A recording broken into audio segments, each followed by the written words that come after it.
Good morning students. कल मैंने आपको मैथ्स में शायद नंबर्स के बारे में बताया था, लेकिन जो आपकी नई बुक है उस नई बुक में जो इस साल लगेगी उसमें सबसे पहला चैप्टर है परिमेय संख्याएं। क्या है? परिमेय संख्याएं।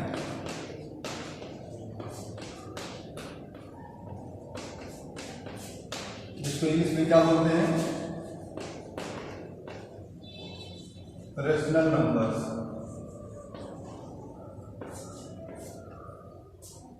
सबसे पहले आप समझिए कि रेशनल नंबर होता क्या है, परिमेय संख्या होती क्या है। ऐसी संख्याएं, या कह सकते हो ऐसी प्राकृतिक संख्याएं, ऐसी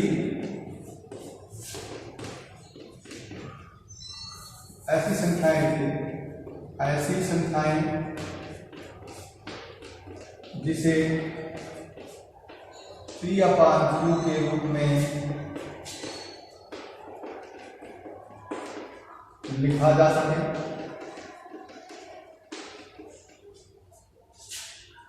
परंतु Q शून्य ना हो, परिमेय संख्याएं कहलाती हैं।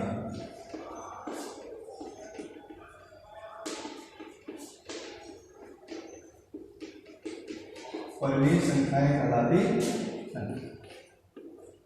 यहां P तथा Q पूर्णांक क्या है? पूर्णांक। परिमेय संख्या के बारे में बताया क्या कि ऐसी संख्याएं जिसे आप P/Q के रूप में लिख सकें, लेकिन Q शून्य ना हो, जीरो ना हो, not equal to zero. Q not equal to zero कहने का मतलब कोई संख्या है, जैसे आप सपोज करिए, एग्जाम्पल मैं आप बताऊं चलिए, ये देखिए 2/5 लिखा हुआ है, लिखा ना 2/5 लिखा। ये परिमेय संख्याएं क्यों हैं? ये परिमेय संख्याएं क्यों हैं? क्योंकि ये भी पूर्णांक है और ये भी पूर्णांक है, अंश भी पूर्णांक है और हर भी पूर्णांक है। आपको केवल यह हर जो होगा वो शून्य नहीं होना चाहिए। देखिए यहां शून्य भी एक परिमेय संख्या है। क्यों है? क्योंकि आप शून्य को 0/1 से लिख सकते हैं, अर्थात शून्य जो है, शून्य में 1 से भाग देने पर उत्तर क्या आता है? शून्य आता है। आता ही नहीं आता है। तो इस तरह से आप कह सकते हो कि शून्य भी एक परिमेय संख्या है। इस तरह से आप और भी कह सकते हैं कि सभी प्राकृतिक संख्याएं क्या होती हैं? परिमेय संख्याएं होती हैं। अब आया प्राकृतिक संख्या क्या होती है। आपको पहले ही बताया गया होगा कि गणन की सभी संख्याएं प्राकृतिक संख्याएं होती हैं। गणन से तात्पर्य जिसे गिना जा सके, ऐसी संख्याएं जिसे गिना जा सके, वे सभी संख्याएं प्राकृतिक संख्याएं होती हैं। तो गिनने की संख्याएं कहाँ से शुरू होती है? 1 से शुरू होती है। तो 1 से लेकर के जितनी भी संख्याएं होती हैं सब क्या होंगी? प्राकृतिक संख्याएं होंगी। अंडरस्टैंड? समझ गए होंगे। इससे आपको एक चीज और पता चला होगा कि सबसे छोटी प्राकृतिक संख्या क्या होती है? 1 होती है ना। सबसे छोटी प्राकृतिक संख्या 1 होती है। 1 से लेकर के सभी जितनी भी संख्याएं होती हैं सब प्राकृतिक संख्याओं के अंतर्गत आती हैं। तो मैंने कहा कि सभी जो प्राकृतिक संख्याएं हैं वो परिमेय संख्याएं होती हैं। ठीक है। लेकिन इसके बाद लिखा 5/0, ये प्राकृतिक संख्या नहीं होगा, क्योंकि इसका हर क्या है? शून्य है। मतलब ये परिमेय संख्या नहीं होगा क्योंकि इसका हर क्या है? शून्य है। आप परिमेय संख्या के बारे में समझ गए होंगे ना कि ऐसी संख्याएं जिसे हम P/Q के रूप में लिख सकें, लेकिन Q जो है वह शून्य नहीं होना चाहिए। इससे स्पष्ट होता है कि सभी प्राकृतिक संख्याएं परिमेय संख्याएं होती हैं। दूसरा जो मैंने आपको बता दूं, शून्य भी अभी बताया कि शून्य भी एक प्राकृतिक संख्या हो, शून्य भी एक परिमेय संख्या होती है। ठीक है। सभी ऋणात्मक संख्याएं जो होती हैं, सभी ऋणात्मक संख्याएं भी परिमेय संख्या होती है। जैसे ध्यान दीजिए, -2 है, इसको आप लिख सकते हो -2/1, नहीं लिख सकते तो ये भी प्राकृतिक वो आपका परिमेय संख्या हुआ नहीं, P/Q के रूप में लिखा जा सका, नहीं लिखा जा सका, हो गया ना। तो आप अब एक चीज आपने देखा कि शून्य भी परिमेय संख्या होती है, धनात्मक संख्याएं परिमेय संख्याएं होती हैं, ऋणात्मक संख्याएं परिमेय संख्याएं होती हैं। मैंने यहाँ एक शब्द लिखा है कि P तथा Q पूर्णांक हैं, जिसको एक पूर्णांक का मतलब इंटीजर्स। पूर्णांक होता क्या है ये भी आप ध्यान से समझ लीजिएगा, क्योंकि एक एक वर्ड का बहुत महत्व होता है। देखिए पूर्णांक, शून्य सभी धनात्मक संख्याएं, सभी ऋणात्मक संख्याएं को सम्मिलित रूप से पूर्णांक कहते हैं। सभी धनात्मक संख्याएं, सभी ऋणात्मक संख्याएं और शून्य क्या होते हैं? पूर्णांक होते हैं। पूर्ण संख्या तो आप जानते हैं कि जो शून्य से स्टार्ट होता है। यदि हम प्राकृतिक संख्या के साथ शून्य को सम्मिलित कर लें तो वह पूर्ण संख्याएं होती हैं। अर्थात कह सकते हो शून्य एक सबसे छोटी पूर्ण संख्या है, होल नंबर। तो आप समझ गए होंगे परिमेय संख्या के बारे में। ऐसी संख्या इसे P/Q के रूप में लिखा जा सके, परंतु Q शून्य ना हो तो वह प्राकृतिक संख्या, वो परिमेय संख्याएं होती हैं। जैसे मैंने एग्जाम्पल से समझा दिया। उसके बाद मैंने आपको बताया था कि प्राकृतिक संख्या क्या होती है।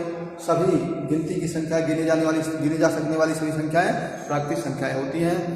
अर्थात कह सकते हो एक से लेकर के जितनी भी संख्याएं होती हैं प्राकृतिक संख्याएं होती हैं। शून्य से लेकर के जितनी भी संख्याएं होती हैं पूर्ण संख्याएं होती हैं।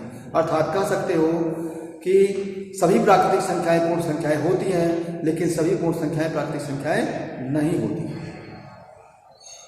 ठीक। पूर्णांक के बारे में मैंने बता दिया कि पूर्ण संख्या, प्राकृतिक संख्या, ठीक है, या कह सकते हो सभी धनात्मक संख्याएं, सभी ऋणात्मक संख्याएं और शून्य को सम्मिलित रूप से पूर्णांक कहते हैं। ठीक है। अब आता है, और शून्य के बारे में आप समझ लीजिए, शून्य न तो धनात्मक होता है और न ऋणात्मक होता है।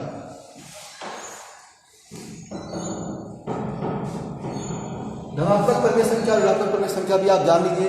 दो लाइन देख सकते। अब देखिए जैसे लिखा है -3/2 या 6 से मान लीजिए 3/6 में लिखिए, चलो 6 ही होगा, कोई दिक्कत नहीं। इसमें देखिए माइनस लगा नहीं लगा, ये परिमेय संख्या तो है ही, लेकिन ऋणात्मक है, इसलिए इसको ऋणात्मक परिमेय संख्या करेंगे। 1/7 है, यहाँ देखिए ये धनात्मक है परिमेय संख्या, इसलिए धनात्मक परिमेय संख्या बोलेंगे।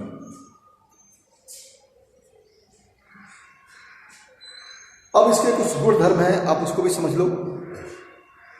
किसी भी परिमेय संख्या के अंश और हर में समान संख्या से गुणा करने पर उसके मान में कोई परिवर्तन नहीं होता। क्या नहीं होता? मान में कोई परिवर्तन नहीं होता।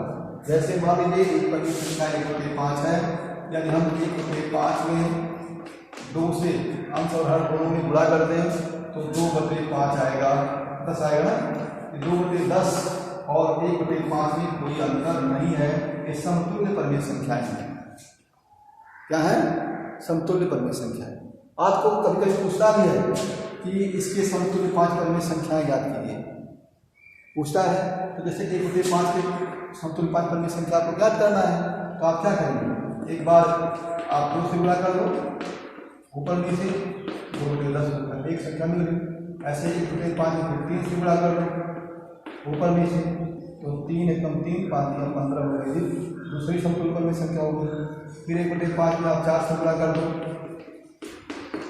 4 × 4 4 × 20 हो गया, ये भी समतुल्य परिमेय संख्या हो गई। 1/5 में आपको 5 से गुणा कर दीजिए तो 5 × 5 5 × 25 हो गया।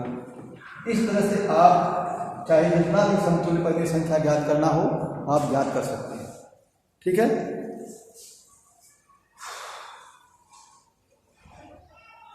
ऐसे ही और भी नियम कि किसी भी परिमेय संख्या के अंश और हर में समान संख्या से भाग देने पर भी उसके मान में कोई परिवर्तन नहीं होता है।